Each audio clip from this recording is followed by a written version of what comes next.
Bunda Korla jajal pengalaman jadi pelayan McDonald di Indonesia. Belakangan ini Cynthia Korla Priscilia alias Bunda Korla menjadi idola masyarakat Indonesia.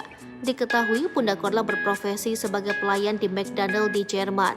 Kini Bunda Korla ingin merasakan pengalaman menjadi pelayan McDonald di Indonesia.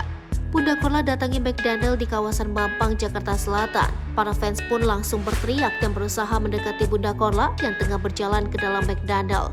Mulanya, Bunda Korla memulai pengalamannya dengan menggoreng ayam di dapur. Kemudian, Bunda Korla tampak mencoba pengalaman melayani pelanggan yang memesan drive-thru atau pesan langsung bawa pulang tanpa harus meninggalkan kendaraan.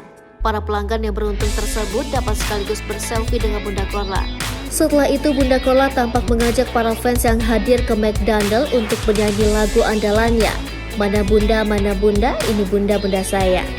Tak lupa, Bunda Korla mencoba semua menu yang ada di McDonald Indonesia sambil live di akun Instagramnya.